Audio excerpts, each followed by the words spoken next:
Ascultarea activă vizează înțelegerea profundă a semnificațiilor și perspectivelor pe care interlocutorul le atribuie experiențelor și relațiilor din viața sa.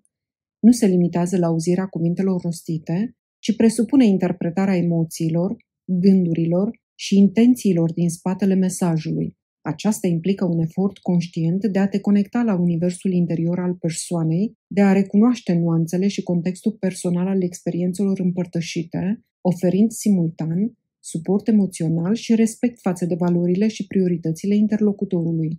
Iată câțiva dintre pilonii esențiali necesari pentru a dezvolta această abilitate și pentru a îmbunătăți comunicarea cu cei din jur. Arată un interes autentic. Baza unei bune ascultări este demonstrarea unui interes autentic față de ceea ce împărtășește cealaltă persoană. Acest lucru înseamnă să vrei să cunoști, fiind curios, povestea de viață, detaliile experiențelor împărtășite și să vrei să înveți din acestea. Astfel, se creează o atmosferă de încredere care invită interlocutorul să se simtă în siguranță emoțională și să împărtășească experiențele sale profunde. Întrebări de reflexie. Îți amintești ultima conversație? Poți identifica dacă persoana cu care ai conversat a arătat un interes autentic față de discuția purtată? Care au fost semnele care au susținut această autenticitate? Realizează o conectare emoțională. Pe lângă interes, este important să te conectezi emoțional la experiențele emoționale ale interlocutorului. Acest lucru poate fi realizat printr-un ton cald al vocii, care reflectă înțelegere și sprijin. Un răspuns emoțional adecvat ajută cealaltă persoană să se simtă apreciată și valorizată. Întrebări de reflexie. Îți amintești o conversație recentă în care interlocutorul tău a avut nevoie de sprijin emoțional? Ce semnale ți-a dat interlocutorul că răspunsul tău a fost adecvat din punct de vedere emoțional? Bucură-te de compania celuilalt.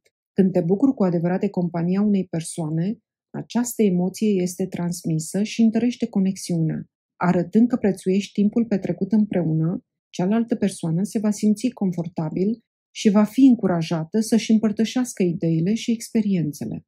Întrebări de reflexie. Îți amintești o situație recentă în care ai petrecut timp cu cineva și ai simțit o reală bucurie în acea interacțiune? Cum ai arătat că te bucuri de compania acelei persoane?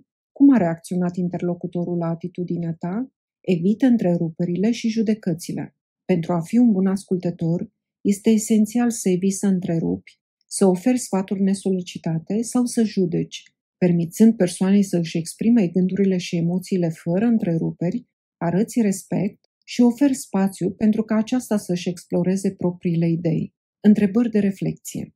Când ai avut ultima oară o conversație în care ai ascultat fără să întrerupi sau fără să oferi sfaturi imediat? Cum s-a schimbat dinamica discuției atunci când ai oferit spațiu interlocutorului să își exprime gândurile fără să se simtă judecat? Ai încredere în capacitatea celuilalt de a procesa. Recunoașterea faptului că fiecare persoană are capacitatea și resursele interne pentru a-și procesa experiențele este fundamentală. Având încredere în procesul și ritmul lor personal, încurajezi autonomia și îi ajut să găsească propriile soluții. Întrebări de reflexie. Te-ai aflat vreodată într-o situație în care ai vrut să oferi imediat o soluție, dar ai ales să ai încredere că interlocutorul își poate găsi propriile răspunsuri? Cum a evoluat această conversație și ce efect a avut această încredere asupra persoanei cu care vorbeai? Acordă timp și respectă ritmul. Fiecare persoană are propriul său ritm pentru a împărtăși și procesa informațiile. Acordând timp și evitând să grăbești conversația, arăți respect față de interlocutor și permiți ca dialogul să curgă firesc. Întrebări de reflexie. Îți amintești o conversație recentă în care ai fost nevoit să acorzi timp celuilalt? Cum ai simțit că acest fapt a influențat dialogul și deschiderea interlocutorului spre a-și împărtăși gândurile?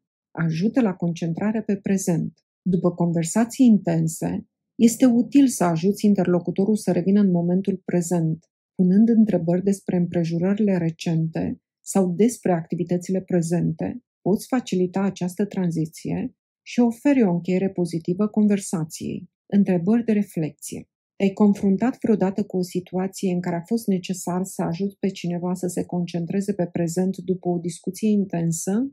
Ce întrebări ai folosit și cum a reacționat interlocutorul la această tranziție? Dezvoltarea capacității de a menține atenția conștientă necesită practică. Începând cu intervale de ascultare mai scurte și crescând treptat durata acestora, poate fi o strategie eficientă.